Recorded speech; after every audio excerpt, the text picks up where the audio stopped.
If tomorrow all the things were gone I'd worked for all my life, and I had to start again with just my children and my wife. I thank my lucky stars to be living here today, 'cause the flag still stands for freedom, and they can't take that away. And I'm proud to be an American, where at least I know I'm free.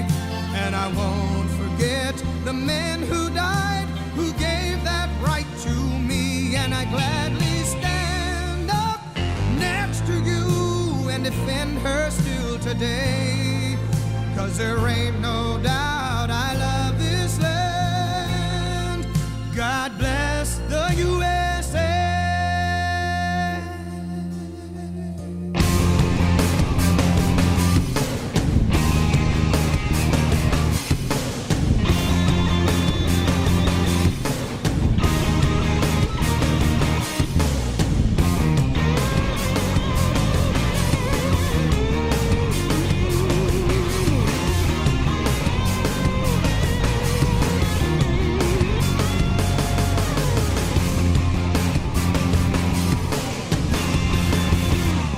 Welcome to Irish Bill's Twist on Sports. This Irish Bill. Paul Villanova will be joining me shortly, hopefully. He's supposed to be here right about kickoff of the show tonight. I wanted to start with, off with this song that means a lot to me. And I know I'm probably going to get a little choked up, but that's okay. With everything going on in our country these days, and I just want to let everybody know I'm proud. But I want to share, before we get on with our show, this Irish Bill's Twist on Sports from Culver's in downtown Navarre. I want to share this story from Marty Smith of ESPN. He met this young man that was doing his very first broadcast. And I listened to this on the way up here this evening, and I just wanted to share it all with you because it's about opportunities and what some people may not see. Giving someone a little bit of advice, how it helped this man be where he's at today. Here we go. My father passed away in 2008. My mother passed away in 98. During that 10-year interim, my father was physically functional. He was emotionally struggling really badly. He had given up for the most part.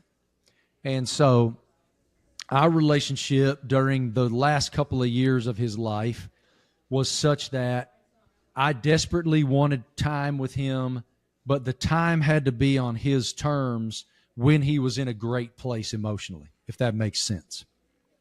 So when he did pass, I was lost. I'll tell you, Connor, I don't care what your relationship is with your father if you are a male, whether he's your best friend, whether y'all butt heads, whether you fight, whatever that relationship is, your father is a compass. And if you need an answer to a problem, he's got it. Roof's leaking, call Dad. Truck won't start, call Dad. Having a fight with a buddy, call Dad. Need money, call Dad. Well, that compass is wayward when your father dies. And mine was all over the place. I was rudderless. Just trying to figure it out. Barely 31 years old at that time.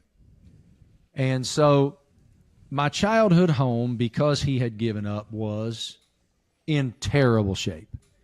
My old man, from the time that I can remember him, lit one Marlboro light off the next. And that's what, I mean, from the second he got up till right before he went to bed, he was cranking heaters. And so late in his life, he spent a lot of time smoking, a lot of time drinking Crown Royal, and he wasn't in the best place, and our house was really in bad shape. So when he passed, I kind of made it a mission that I wanted to keep the property and that we were going to fix it up. And so our son, who is now a high school senior, was a little tyke at the time. He was 2.5 years old. And so we didn't want to bring him up there and subject him to what the house shape was. And so I'd go up there by myself sometimes. Lainey, my wife, would go up by herself sometimes to help clean. But when I was up there by myself, man, I was so sad. I was just overwhelmed with grief so bad that I would drink Jack Daniels out of the bottle, and I would turn Sinners Like Me up as loud as it would go, and I would sing it as loud as I could sing it.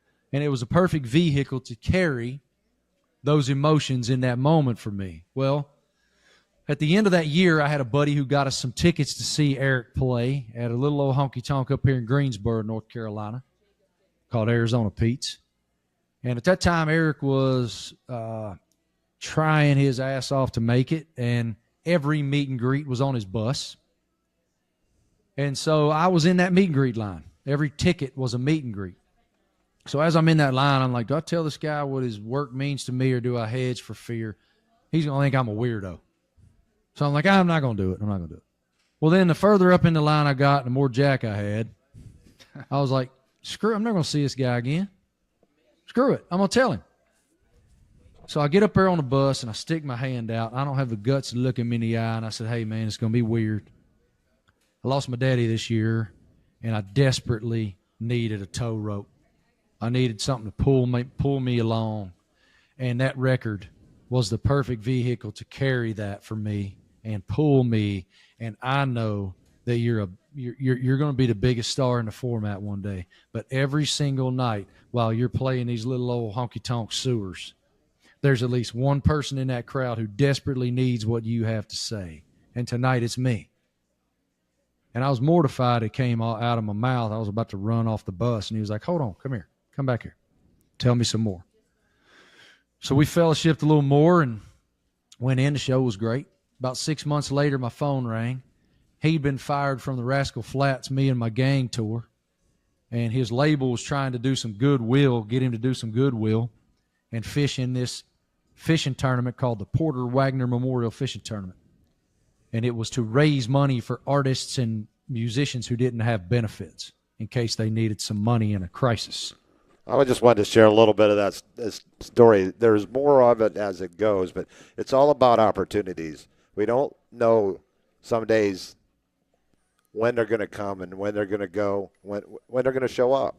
So when we do get those opportunities, like I did with this 15 years ago, you don't know where it's going to lead to. And I've made some of the best friends, some of the best acquaintances over the years. I'm not going anywhere, if you're thinking that. I just wanted to share something with you tonight. That he has another story where he, I know you know Marty Smith. You've seen him on ESPN before.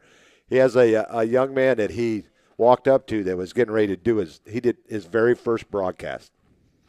He was a behind-the-scenes camera guy for the longest time, and they gave him. He was kind of the jack of all trades. They gave him the opportunity to do his first game, and he was.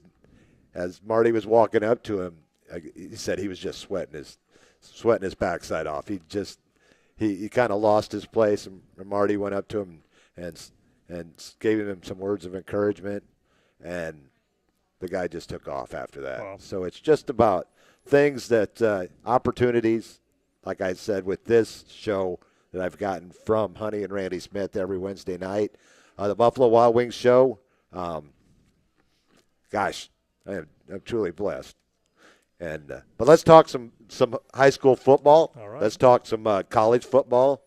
And I know you don't follow college football as much as I do.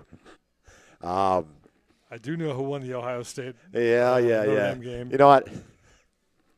My buddies on the air Saturday morning at the Southern Gentleman Sports Show, I said no matter win or lose, it was not going to affect my life.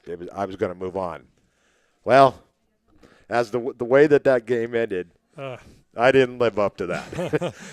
If they would have went out and lost like a couple of touchdowns, I wouldn't have thought anything of it. I would have just gone on with my next day.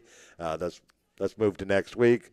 But when you lose a game of that fashion, when there's mistakes made, 10 men on the field, the previous possession, calling pass plays when you're running the ball rather effectively, because they had 2 timeouts. You need to run the ball to make them use those timeouts. So I was a little flustered for about a day.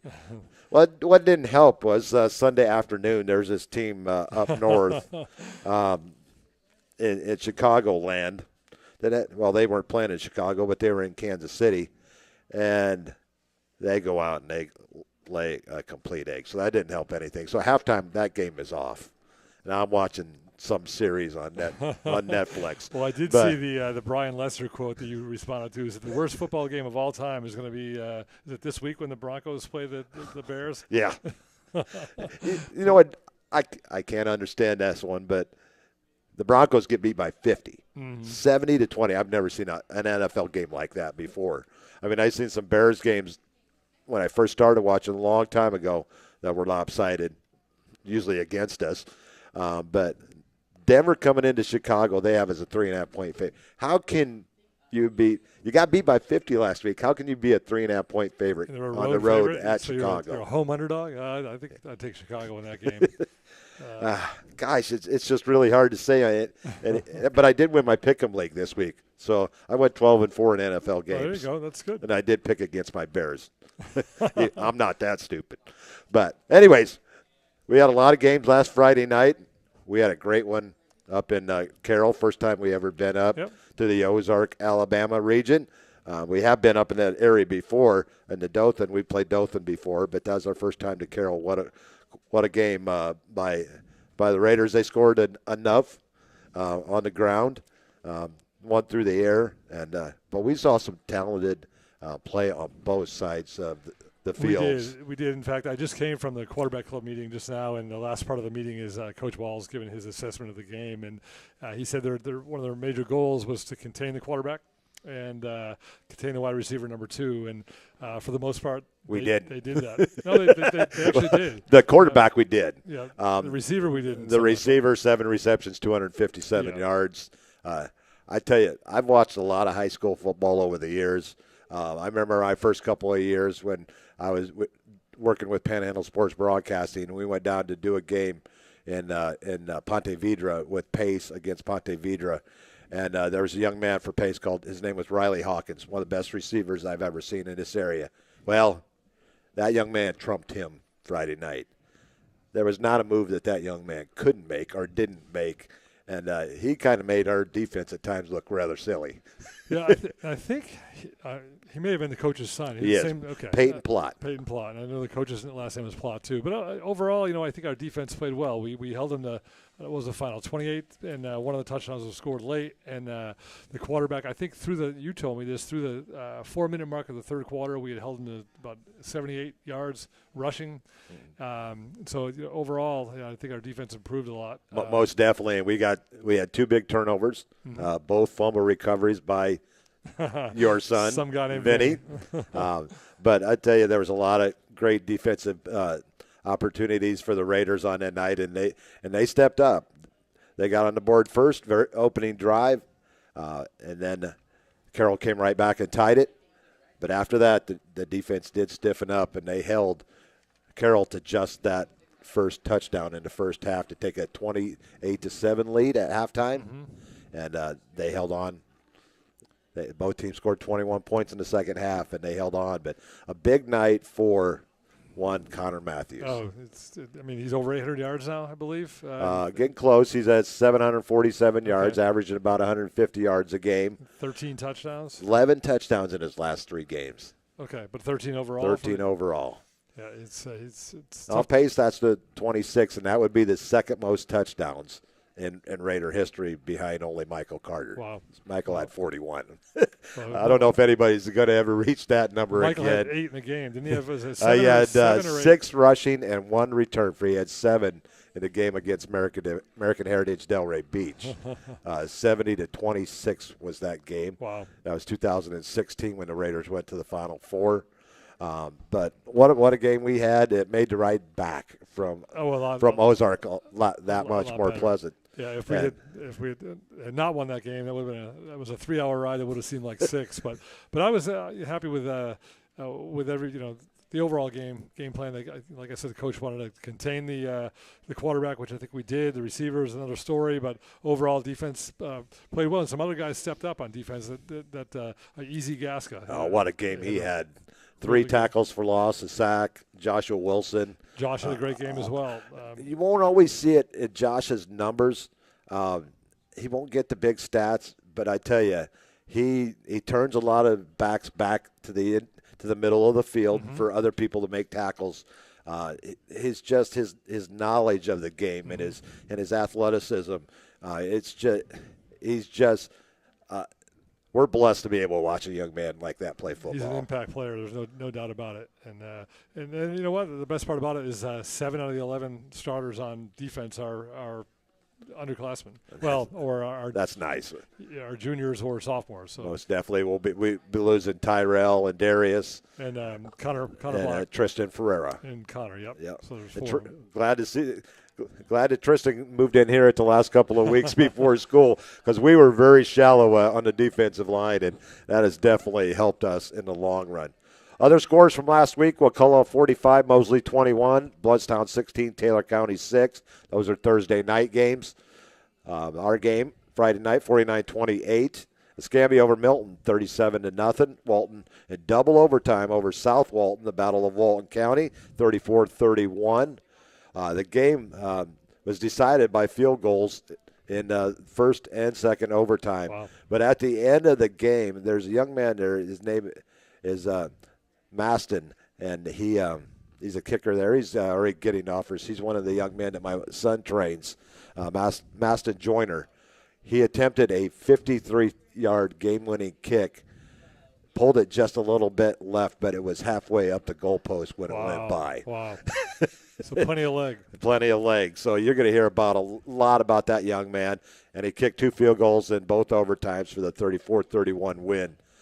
Prince Avenue Christian, every bit. I thought this team, Catholic, was going to have their hands full, and they did, 56-20. The backup quarterback for Prince Avenue Christian is none other than Mike Bobo's son. Oh. The offensive coordinator for the Georgia Bulldogs. Gulf Breeze all over Pensacola. Pensacola, 5 games, have not scored yet. 1 touchdown yet. Not 1 point yet. And they used to be a really good program years ago. Yeah. Their coach stepped down last week, and so they're going to be moving in another direction. But no points through 5 games. I don't think I've ever seen this in the Panhandle since I've been here. And what was the how many points did Gulf Breeze score in that game? 35. Which so it was a running clock. Me. It was 35-0, I believe, at halftime. And then they must have just put their 2s and 3s in. Yeah, but another big game there for Battle Alborz and 5 touchdown passes. West Florida in a tight one over Pine Forest, 26-23. Niceville all over Choctaw, not as close as the score, 42-21. Fort Walton Beach, another team that's really down this year is Arnold. They beat them 56-0. Wow. Childs over Rickards, 24-0. Leon over St. John Paul II, 30-26. Lincoln over Monroe Day, 42-0. Florida High went on the road to Boot Hill and took out Madison County, 35-23. North Florida Christian over Valwood out of Georgia, 35-21. Thomas County all over Godby, 55-19. Chipley over Bay, 29-21. Bozeman remains unbeaten, 49-14 winners over Weewa. North Bay Haven 28, Cottondale 20. Port St. Joe 16, Rutherford 14. Vernon 22, Freeport 19. Destin moves to 5-0 with a 42-0 win over Lighthouse. Rocky Bayou over Franklin County 26-16. Ocilla Christian unbeaten as they beat Graceville 33-0. McClay over FAMU 48-12. Miller County, Georgia over Sneeds 14-13. Dixie County 42, Jefferson County 14. And Tift County, Coach Wall's old school against Gadsden County 17-0. Baker, Crestview, Holmes County, Jay, Liberty County, Mariana, Northview, Pace, Tate, and Booker T. Washington had open weeks last week. Well, now's where the fun starts, really, because you think about it. We're off this week, but district play with Tate and Milton play, and Gulf Breeze and Pace. You know where I'm heading Friday night? Pace. Down Highway 98 to Gulf Breeze to watch that Pace Gulf Breeze matchup, and it'll give me a preview going into our games against them later in the season. Sure. And you got two very, very good quarterbacks, Nick Simmons for Pace, Battle Alberson for Gulf Breeze. It should be one heck of a matchup on Friday night. It should be, and I know everybody's kind of giving the early nod to Pace for the district, but there's teams that can pull upsets, and Gulf Breeze obviously is one. Tate is another one that can pull upsets. So I don't think I think it's wide open. I mean, Gulf Breeze started out with a loss, but you got to understand, new coach Jeff Gerke came down from Tennessee, instilled the air raid offense. So sometimes that takes a game or two to get going, and since it's got going, Battle. I mean, he's got 13 touchdowns in his last two games. He's passed for over, I believe, over 700 yards. It's. Has he got any offers yet? He must have. I think he's got some D2 offers so far, but I would sign that guy. Maybe the Bears can use him. we could use about anybody, right? You know, Sorry, Bill. No, that's okay. I'm married to a Packer gal, so it stings a little bit at times. But my brother-in-law thought he was going to get me this week. He said the Bears suck, and I said, well, okay, tell me something I didn't know. There you go. And I said, it's better to know that your team sucks than think that your team is good, but they're not as good as you think they are. Yeah. And that's why I think it with Green Bay right now. But so he didn't have a response after that. But that's going to be one heck of a game Friday night, and I'll see if I can talk Bob into going down with me. If not, I'll go by myself. Yeah, we are out of town this week. We're actually flying to Massachusetts for a wedding. I'll go to that game as well. So you know what, Bob? I mean, Paul, that's a kind of a cardinal sin. Scheduling a wedding during football season. Well, originally, and I can say this, hi Cynthia. Originally, I wasn't going to the wedding because I thought we had a game, and Vinny and I would have to stay behind. But once we found out it was our bye week, we obviously are going to the wedding of our lovely niece, and so we're flying up on Thursday after practice. Vinny and I and my wife and daughter go up early. Daughters go up earlier in the day. So. Okay, that's acceptable. Week off. We'll let you slide this time. But let's get on over to our Irish Bill Super 7 Panhandle Power Rankings. We had change at the top once again. Last week's number 1, Choctaw, slipped down to number 4. Escambia moves up to 2, Pace to 3, Choctaw down to 4, Pine Forest slips down to number 5. Navarre etches up 1 to 6, Mosley in at 7. There was 3 losses out of the top 7 last week. Who's number 1? Niceville is our new number 1 this week. Gotcha. And Escambia playing some pretty darn good ball as well. Anthony Hall having a great season over there for the Gators and Coach Mike Bennett. We have a new number 1 in the small schools. Walton, Mariana, Catholic drops to 3. I know they lost to a really good team, but that loss does not put them over Walton and Mariana, who stand 4-0. West Florida with the big win over Pine Forest moves up to 4. Holmes County 5. Destin, what a season they're having at 5-0 under E.G. Green. Yep. At Bozeman in at 4-0 as well at number 7. Our offensive player of the week, I didn't want to show a little bit of bias this week, so I sent it out to our 2 pickers, Bob and my good friend Joe, and even asked my son Brady. I gave them 3 names and their stats. I didn't give them the names. I just gave them the stats, and you tell me who you think should be our offensive player of the week. Because I know you often get accused of over saying Vinny's name on the PA, but he gets fed that information. He doesn't do it by himself. So I got backing on this one. Navarre's Connor Matthews rushed for 236 yards on 28 carries and 4 touchdowns and contributed a reception for 18 yards and a 49-28 win over Carroll. This was the first ever meeting between these 2 teams. So congratulations, Connor. You are our offensive player of the week. We're going to head over to Panama City. North Bay Haven's Jaden Spurlock produced 19 tackles and a tackle for loss in the Buccaneers' 28-20 win over Cottondale. And our special teams player, usually go kicker, but people say, Bill, well, you're you're resting on the kickers. There's more the special teams than kickers. You're right.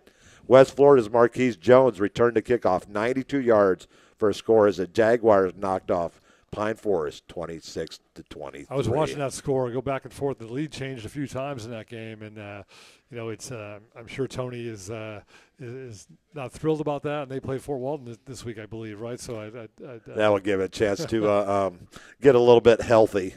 But so those are our offensive, defensive, and special teams players of the week: Connor Matthews, Jaden Spurlock, Marquise Jones. Our large schools, Niceville, Escambia, Pace, Choctaw, Pine Forest, Navarre, and Mosley. And we'll be facing off with the Dolphins next Friday night. Homecoming. Should be one heck of a game. If it's as good as it was last year on that Thursday night when we got a game-winning field goal with time. Taylor Gardner yep. with a game-winning kick behind Wynn as the Raiders outscored Mosley. Scored the last 10 points of the game to come from behind and win that one. If it's anything like that one, we're going to have another fun night. Well, I'm hoping it's not exactly like that. I hope we win by about 21 points. It would just be a lot easier. Mosley is in District 2 of Class 4S. We're in District 1. Mosley falls in the Niceville, Crestview, Leon, and Childs district. So there's our Panhandle Power Rankings, large and small schools, our players of the week. We're going to head out and take a commercial break. This Irish Bill with Paul Villanova on Irish Bill's Twist on Sports. We'll be right back. Craig Culver of Culver's. Before farm to table, before field to fork, there was just good, wholesome food. Grown by America's farm families, prepared fresh at Culver's, and always served with a smile. We still cook every Butterburger to order using fresh 100% Midwest beef and craft our frozen custard right in the restaurant using family farm fresh dairy. So thank you, farmers. Welcome to Delicious.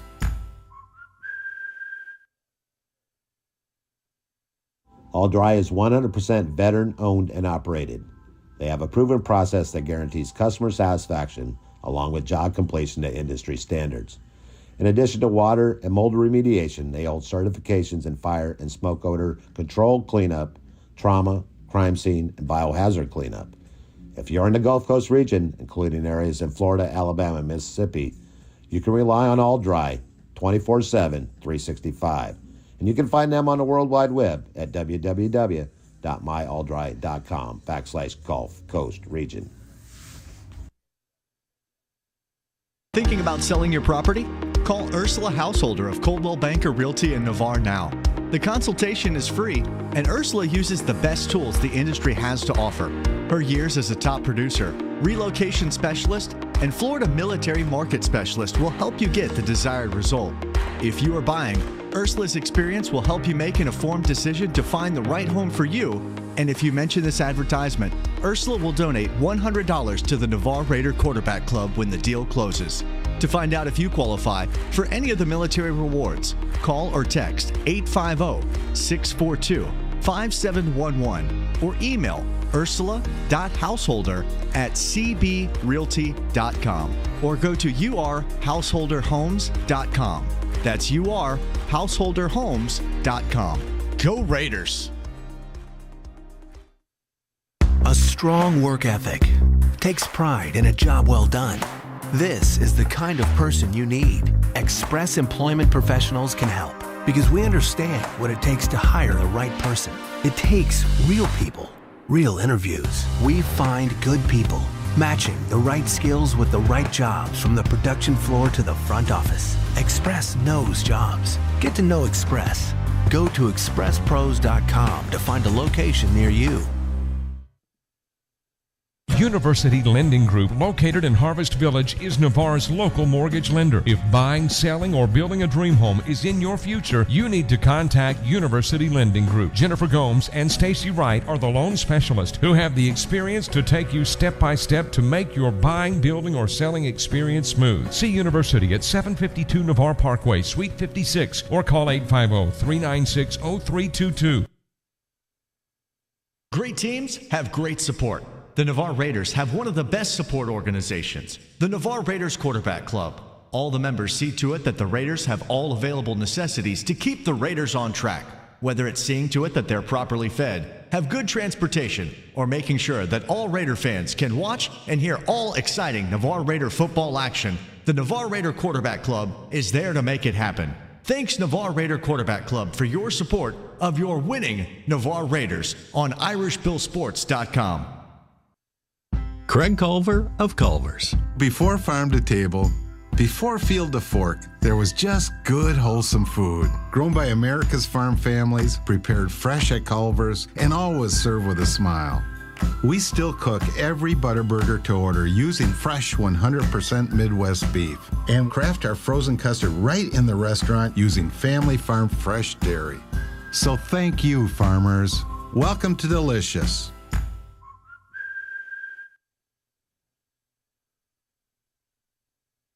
Great teams have great support. The Navarre Raiders have one of the best support organizations, the Navarre Raiders Quarterback Club. All the members see to it that the Raiders have all available necessities to keep the Raiders on track, whether it's seeing to it that they're properly fed, have good transportation, or making sure that all Raider fans can watch and hear all exciting Navarre Raider football action. The Navarre Raider Quarterback Club is there to make it happen. Thanks, Navarre Raider Quarterback Club, for your support of your winning Navarre Raiders on IrishBillSports.com.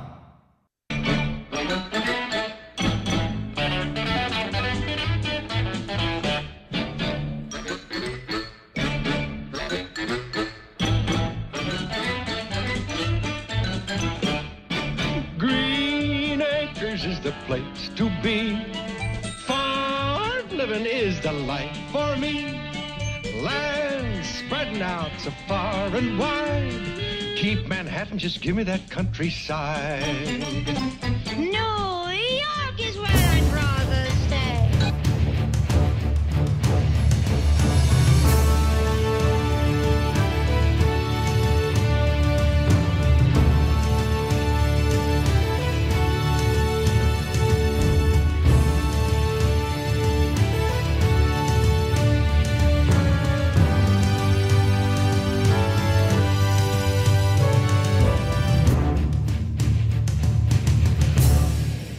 Welcome back to Irish Bill's Twist on Sports. We're halfway through the high school football season. Doesn't seem possible, Paul. No, it does not. 5 games in, but there's 5 left, which is a good thing. So. Yeah, and looking at the schedule, we'll have 3 on the road and 2 at home, as we have Mosley next week, and then we're on the road at Milton and Pace. Correct, Milton, Pace. And then back home for Gulf Breeze, and then finish up on the road at Niceville. And this is when the season gets interesting. Obviously, everybody's got one district game under their belt, but now this is where the fun is, because you've got to beat these teams. You know, if you want to make the playoffs, so the easy ticket, the way to punch your ticket is to win the district. And we've already talked about anybody in this district right now. It's wide open. This is one of the most wide open this district I think has ever been. Yeah, and again, talking to people seem to be leaning towards Pace just because they've got the talent and they put up numbers so far this year. But I wouldn't count us out. Obviously, I wouldn't count Tate out from Gulf Breeze. The way Gulf Breeze is scoring right now, I wouldn't count them out against anybody. I've been having a little discussion going back and forth with your lovely bride at home, and said Paul can't see without his glasses. I don't have to really see anything. I know what you look like, and well, sit right next to that's you. probably why you got your glasses off. And she actually wrote me and said, "I can see that you got up to go to the bathroom." Actually, I didn't. I got up to get a Diet Coke from Culver's. From Culver's. This is the 7th year that Culver's has been open, I believe, and we've been here every year that they've. Wow. Good friends. I actually used to work with Randy when he was in the military, and good friends with Randy and Honey, and they opened up their doors. We've been here ever since, and at some point I think I'm going to end up closing this place down whenever I go. But who knows? But you did tell me that the name Irish Bill's Twist on Sports came from the fact that you did the show at the Twist. Correct. Our good friends Derek and Julia Prevette. Julia, a teacher. Derek, retired Air Force, and helps out a lot at the schools and everything with Julie, and they owned a Twist just down the road here, and I asked them if I could come in, and it was just an audio show at the time. Okay. And they brought me in, and I think my very first guests were Nick Brahms and Michael Carter. Oh, there you go. And that was one of my last couple shows there. Yeah, they were great. We were there 3 years, and we've been here. I think this is my 6th or 7th year here. Well, I get the theme. You picked the ice cream places. You know? Yeah. Twist has awesome ice cream. My daughter worked there for a couple of years, and now you get the best custard in town. So I think luckily you can only see me from about the midsection up, because I do love my custard and I do love my ice cream. And now you throw Buffalo Wild Wings, and there's my craze for wings. Gosh, I just can't win. And then I got a wife at home that cooks like. But you and I both discovered at Buffalo Wild Wings, more than wings, we both discovered the street tacos at the same time. Street tacos. I've had their grilled chicken wraps. The burgers are incredible. So there is more than just wings. But last week, we called Joe. Well, Joe Settle. I don't know if you met Joe before. I have not. Hopefully someday we'll get. Maybe I'll get to introduce you over at when we go to Niceville. Joe and I were on the top 3 at Hurlburt before we retired, and that's where we got our friendship started. But he had joined us 3 years ago, and every Wednesday night he hardly ever misses a night.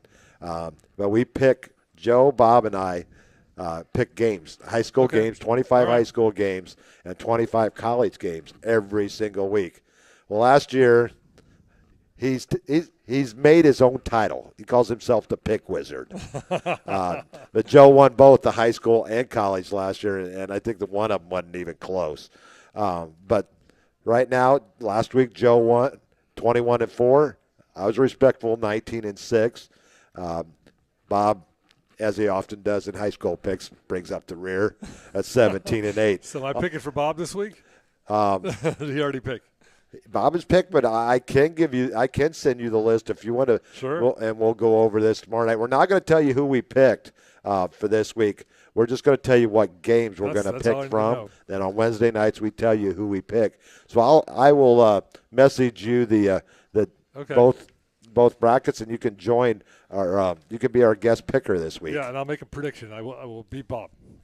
You can't be bought? No, I can be bought. I will beat Bob. Okay. Well, that doesn't take much in high school. But on the season, Joe leading right now. He's got a 2-game. This is Joe's record after 125 games, 92-33. Wow. 73%. I'm 2 games back. I'm 90-35. And Bob is 86-39. So he's kind of falling back a little bit. That's not that bad. His percentage is still pretty good. Yeah, but our games this week we're going to pick from. We got a Thursday night game, a Panama City area game, Bay at North Bay Haven. On Friday night, Crestview goes to Niceville in a district game. Pace at Gulf Breeze. Milton at Tate, another district game. Childs at Mosley, another district. You kind of get the theme here. Mm-hmm. Washington goes to Escambia. Fort Walton Beach to Pine Forest. Walton, a big game against West Florida.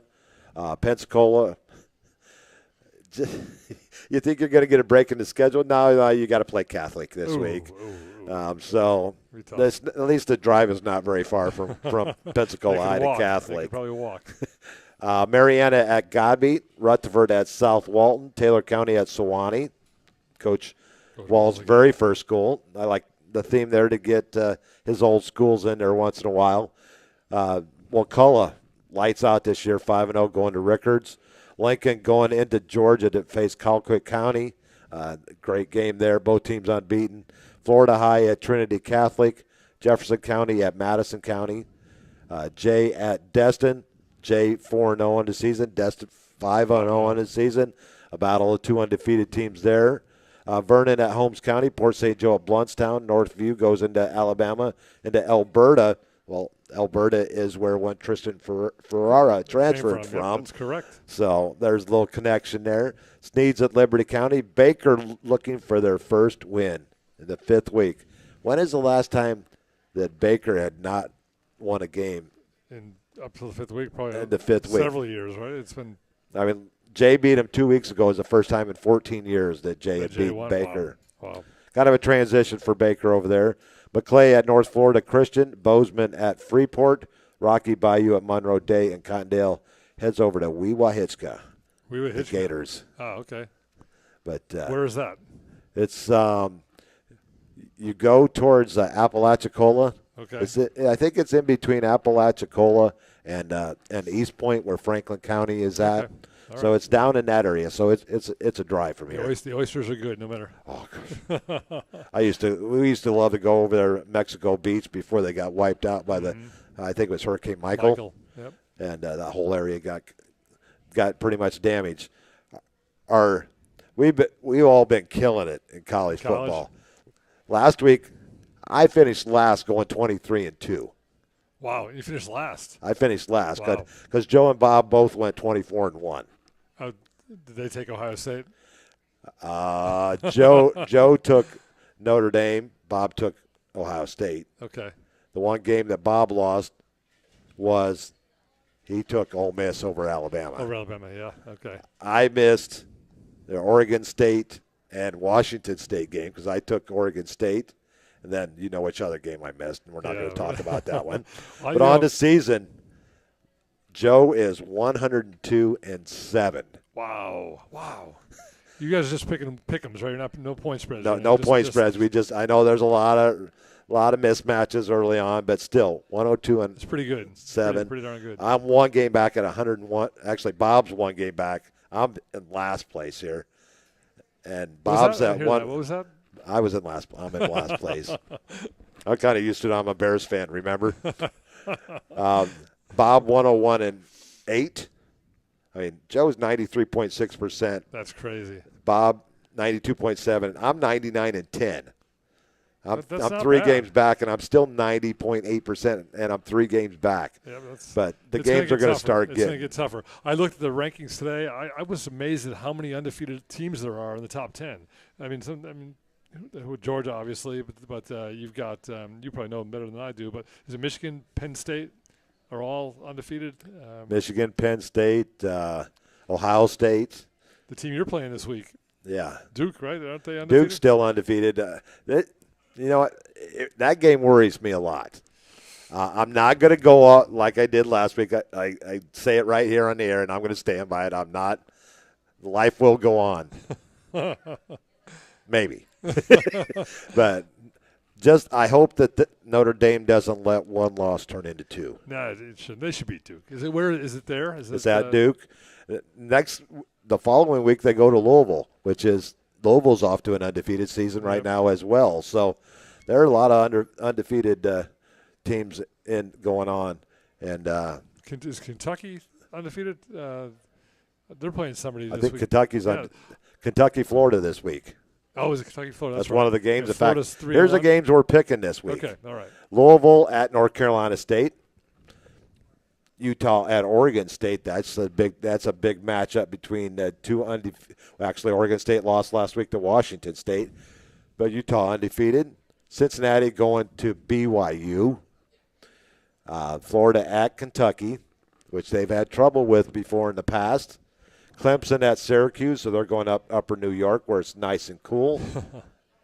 Where you guys are going, it's going to be nice and cool. Have you looked at the weather yet? I have, in 50s and 60s, and so get out of here. My brother lives in northern Indiana, and every day that's in the 60s or 50s, he's like, "Hey, you won't believe what temperature it is today." I say, "Yeah, it's 100 here today." Well, Bill, I get cold when it's 90, so really going up there. You're a lot like my mother-in-law. I'm cold all the time. We have to keep the house on 73 degrees. You just compared me to your mother-in-law. That's it's usually not a good only in coldness. That's not a good. That's not a good thing either. Cold weather, I should say. You're digging the hole deeper and deeper. I've been known to do that. We got Penn State going to Northwestern. Northwestern was 21 down to Minnesota last week in the fourth quarter and came back and won in overtime. Wow. Texas A&M goes against Arkansas. USC at Colorado.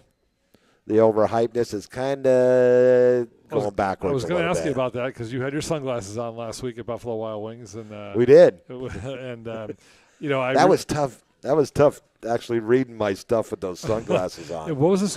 40 something to 3. 42 to 6. It was bad. It was. So I think USC is going to do the same thing. I do too. I think it might even be worse.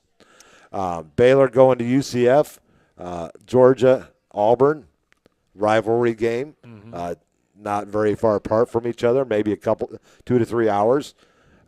Michigan going to Nebraska, shouldn't have any problems there. Michigan's got a cake schedule here early on. Until they play Penn State. They will play Penn State. Kansas heading to Texas. Kansas, one of the team that's recruiting Terrence Marshall. Okay. Kansas State, Auburn, all looking at Terrence.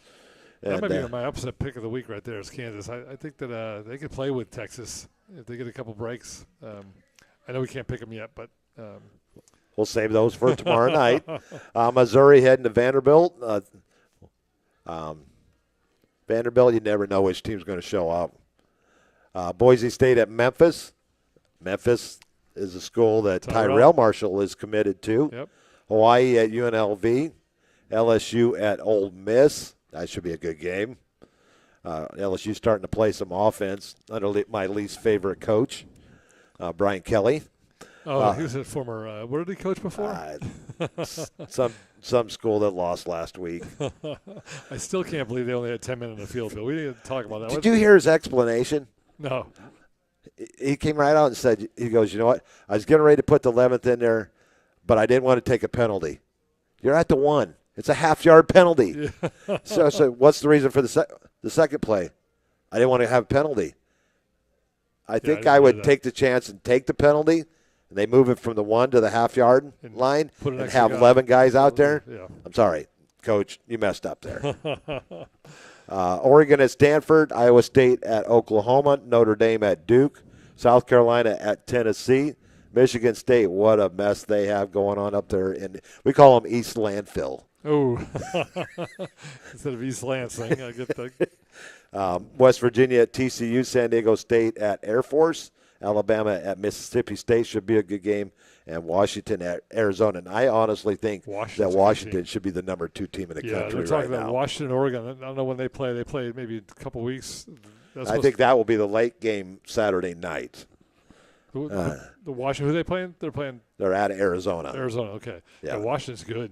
They got a good team. Michael Penix, I'm just glad that he's gone through a couple of seasons without getting hurt because he had a couple of years there where he just could not stay healthy. Mm-hmm. But we're going to pick those games tomorrow night, and it sounds like we're going to have another picker for tomorrow night. Know it. And so that will be 4 of us. We'll go over those. The Gulf South Conference last weekend. West Florida all over West Georgia last week, 49-21. Mm-hmm. Was never close from the onset.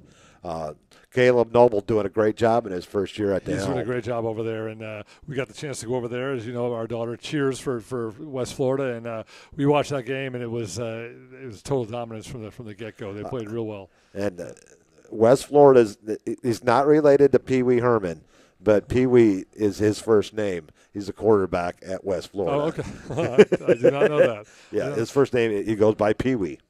So, but they're sitting good. Their only loss came at FAMU, a Division I school. The one thing that happened in that game that was of interest, and I don't know why he did it, but it was late in the game. The game was already decided. It was 49-21, and West Florida was down the opposite end, driving for a touchdown. They fumbled the ball, and a player from Georgia ran it all the way back to the 2-yard line, and Caleb Noble's challenged that he had stepped out of bounds somewhere on that run. And I'm like, you're up by I mean, literally, there was less than a minute left in the game, and they had to wait for about 2 minutes to go to the challenge. I don't know if they go to New York or where they go. I don't know where they go either. But I was surprised he challenged that. Well, was he out of bounds? No, he was not. But West Florida still denied him the touchdown. They had first and goal, and they ran 4 plays, and they got the ball back. So. Yeah, West Georgia, they are moving up to Division I AA.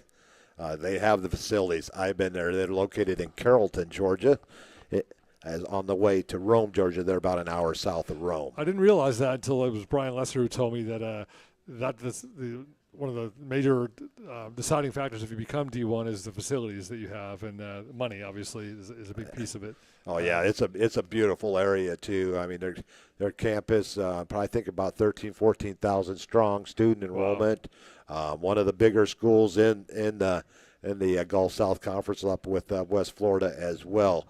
But Benedict over Chowan, which is a new team to the Gulf South Conference. I don't think they're going to be there very long, especially with their play. I think they're the new Shorter University. They lost to Benedict 31-3. West Alabama over Mississippi College 10-7. Delta State over Shorter, where Brady went to his first 2 years, 56-20. And Valdosta State 28, North Greenville 3. Their schedule this week: Mississippi College goes to Shorter, Valdosta State to Chowan, Delta State at West Alabama, and West Florida travels over to North Greenville. Okay. So Valdosta State, another Coach Jay Walls connection, right? Where he played 3 years at Valdosta State and was a graduate assistant at Valdosta State, and then went on and became assistant coach for the VAR former coach Larry Olson at Crestview. Yep, at Crestview. Before he got his first head coaching job. And let me go back to that year here. Back in '97 was his first year coaching at Sewanee. He was 59-37 while at Sewanee, one state runner-up. Tift County was 44-34, 7 years there, and so far at Navarre 98-31. I was going to ask you that. So we're at win number 201 now and overall, and we're at 98 at Navarre. 98-31. So if he were to pull victories in his next two games, what a year! I mean, that would be your 200th win. You celebrate, which he's going to play it off. You know, Coach Walls. He did. And get your 200th win and your 100th win at the school all in the same year. Yeah, it's be incredible, and I'm sure he's humble about it, but he's obviously happy about it. And he was funny after it was the Tate game was the 200th. That's the first time I ever heard Coach Walls say something about his play calling. Yeah. Normally he will not. He said he apologized for a couple of his play calls in the game. It was remember I think it was the pass. Well, I remember the situation was late in the game. There were 6 minutes left. We had third down and 7. And so we ran it on first down, ran it on second down. It was third down and 7. Clock was running, and he made the decision to pass the ball. And Hunter threw a pass that was intercepted. And Coach basically said, "I never should have called that play. I should have run the ball again, because even if they don't get it on third down, it's now fourth and short. You're in their territory. Yes. You take 3 more minutes off the clock. So same thing in a Notre Dame game. Keep running the clock. Make them use their timeouts. No timeouts left. The clock keeps rolling. Yep. But he made the comment after that Tyrell saved him on that one, because by Tyrell getting that block, he saved him from and he got him the help. It was a team effort, but they got him the 200th win. So most definitely, I can't wait. The way the season started, we're kind of scratching our heads a little bit, because we normally don't see the Raiders go 0-2 to start a season. So we're starting to wonder.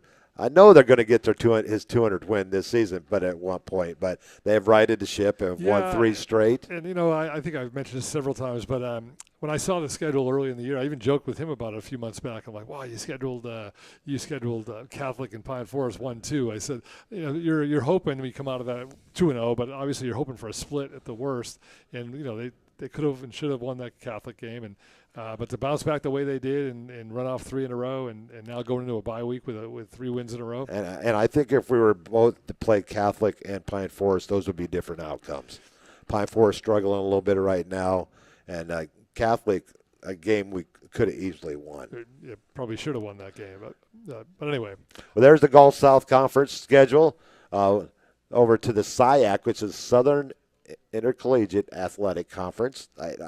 It took me forever to get to say that without making a mistake. Well, when I hear SIAC, my leg starts to hurt, because I'm thinking sciatic. It's not sciatic, Paul. It's SIAC. You said SIAC, and my leg immediately started to up until this past year, they had a West and an East. Now it seems a lot of the conferences are getting away from the West and East and just having one big conference.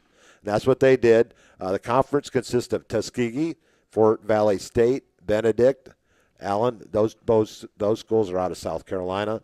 Miles College is where Brady played. Mm-hmm. Albany State, or Albany State, pronounce it that way. Beautiful little Georgia. Edward Waters is over in the Jacksonville area. Central State, Ohio is in the Dayton area. Morehouse College is downtown Atlanta, right about a mile from Clark, Atlanta. The schools are, in fact, so much when I went up there for Brady's, I parked in the parking garage, which I thought was Clark, Atlanta. No, it was Morehouse. Happened to be homecoming. at Morehouse. So I was a mile away, so I had to end up walking a mile to the stadium, and then had to basically work my way back after the game. Play a game where Miles scored on a 4th down play in the back of the end zone, and it was one heck of a game. Wow. They kicked the extra point for the win. It made the trip all worthwhile. I drove that one by myself. That was not a fun trip. But did you hit a deer on that trip, or was that a different trip? No, that was a different trip. That was Brady's deer was 2 weeks ago on the way to the Ole Miss Mercer game. Mine was just out on a Saturday night in October, the end of October, coming back from the Georgia Dog's place. Gotcha. But I finally got the car back today. You did? All right. It looks great. I'm going to give Bayside Auto Collision and Gulf Breeze. If you ever hit a deer, oh dear. That's Bob's line. Oh dear. Head down to the Bayside Collision. They've now fixed my car twice from hitting deers. And deer, I should say. My English teacher would be slapping me on the wrist for saying deers. But anyways, Kentucky State, which is up in Frankfort, the capital of Kentucky. Clark Atlanta, downtown Atlanta, and Lane College is over in Jackson, Tennessee. A little geography lesson tonight, huh? Yep. Jackson named for our former president, Andrew Jackson. Yep. I knew that. I did know that. But last week, Fort Valley State over Kentucky State, 31-9. Allen over Central State, 34-28. Tuskegee over Lane, 28-22. Benedict, we already said. Edward Waters over Morehouse, 44-13. Albany State 15, Savannah State 12, Miles 55, Clark Atlanta 14. On the season, 3 undefeated teams still, Tuskegee, Benedict, and Allen, and Fort Valley State and Miles College both 3-1. Are they all? What division is that? It is Division II. Division II. Okay. Yeah. Okay. They're also known as HBCUs, historically black colleges and universities. This week, the schedule: Miles at Central State. Got to tell you a little story on this one. Brady's senior year, we get a flight. We pay for the flight one way up because we're figuring we're going to fly standby. Because that's the only game that I've missed in all the years that I have been broadcasting Navarre football. So we fly up the day before. I mean, beautiful day. The next day, not so much. Okay. 36 degrees and rain, hard rain. From the 20 to the 20 is a big puddle. Oh, my goodness. No lights at the stadium. Grass field. Not a good day for kickers. Okay. Well, Miles ends up getting beat on a last-second field goal. The kid, that was the only field goal he made all season long. They got beat 15-13. So we get up the next day, going to the airport, going to fly standby home. Unfortunately, there are no standby flights. So we, at 2:30 in the afternoon, had to make the decision from Dayton, Ohio, to rent a car and drive back because we both had to be back to work on Monday morning. So we roll in about 1 o'clock in the morning on Sunday night. And but what a weekend that was. Navarre, they crushed Crestview on Friday night, 52-14. Bob missed that game? Bob and my good friend, the GOAT, did that game.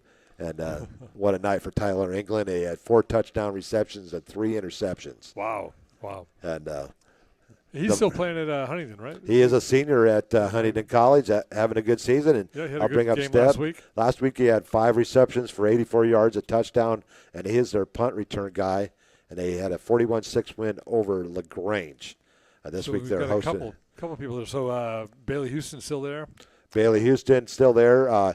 Caden Howard went there initially to play football, but now he's just doing track after the freshman season that he just had. He was conference champion in the high jump as a true freshman. Yep. Fantastic. So he's not playing football anymore, and I don't blame him for that. But we got Michael Carter still with the Jets. LSU's Jordan Jefferson transfers into LSU this year. Dante Wright transferred into Temple. Quinn Caballero still up at his senior year at East Tennessee State. We already talked about Huntington College. Eastern Kentucky running back Josh Carter. He's a redshirt junior, I believe. McNeese State is Elijah Melendez transferred there from Valdosta State.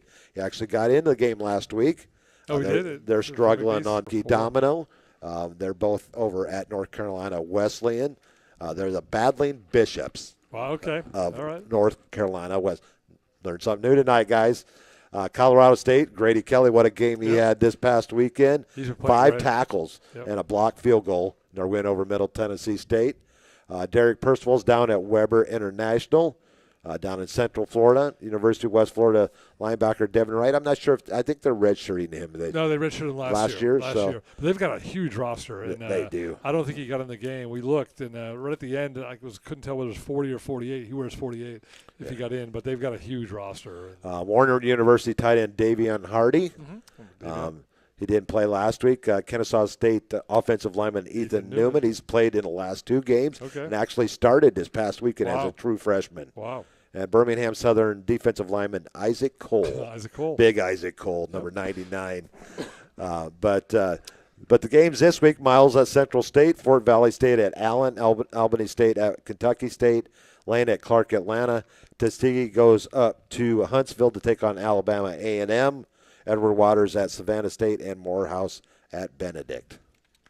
We're going to save the rest of the high school stuff and our picks for tomorrow night for Buffalo Wild Wings.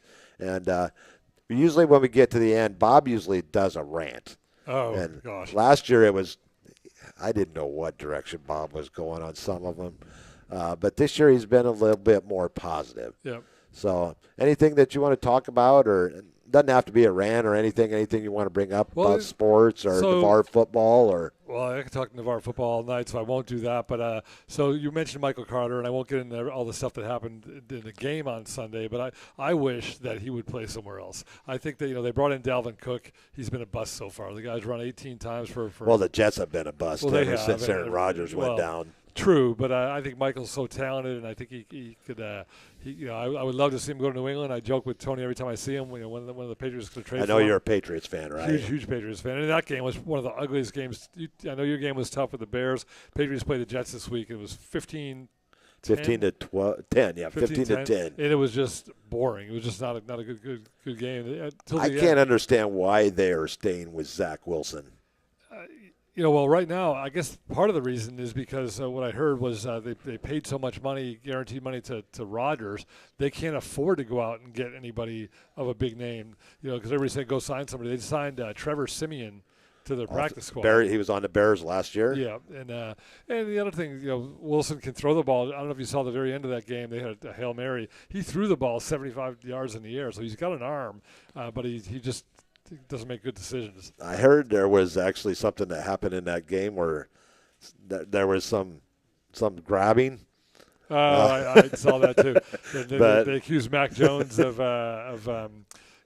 grabbing. We had Sauce Gardner. On our Saturday morning show, we have a man, Vaughn Broadnax, who played football at Ohio State in the early '80s, and he said, "Bill, you'd be surprised what happens in those piles." He said, "Guys grabbing and trying to pull things." He said, I can't even tell you some of the things that went on in those when you get in the bottom of those piles. But anyways, well, they said Mac Jones has got a reputation as being a little bit of a dirty player like that. But remember, if you had a name, here's a rant: the dirtiest player that you've ever remembered in pro football. I have a name. He was an offensive lineman for the Cardinals, I think.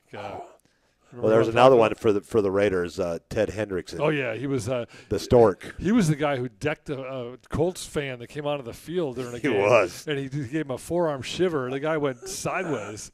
Let me. I'm going to think about this one for a second. You can keep on talking. About the guy I was talking about. It wasn't Dan Deerdorf, was it? No, Dan Deerdorf was actually a pretty clean player. He ended up doing Monday Night Football. This guy, he's got a funny name. He's an offensive lineman, and he just had the worst reputation for being the dirtiest player. I should know this one. His initials are CD. CD. Yep. But anyway, so go back to Navarre football. We'll close on this. Want to be positive in Bob Grant fashion. Thank you for having me on, by the way. You got it. I think we're moving in the right direction. I think Coach Wall said something in his post-game interview that he likes how tight this group is becoming. It's become a tight-knit group, and they're just starting to play for each other. And you're starting to see the offense. Obviously, I said in the beginning of the year that the offense is going to put up points, and they certainly have. I think 45, 45, and 49 over the last 3. Is my wife writing you again still? Yes, she is. Oh, my gosh. And do you want me to share? Go ahead. She said, Paul's hints. suck. Always. Paul's hints suck. Hints. Your hints. Hints on things. Yeah. Conrad Dobler. Oh my gosh. See? CD. How much? I could have said. I couldn't think of anybody named Conrad. She said he sounds smart because he knows the answer already. Oh my God. Tell her that she's watching. You could tell her. I was going to say that something else is on TV right now. You could probably tune in and tune in. Tune in, or you can tune out from this show. It's been coming this season. Adding a second show, I really didn't know what direction I was going to go with this Tuesday night, but we pretty much talk about anything and everything on Tuesday night.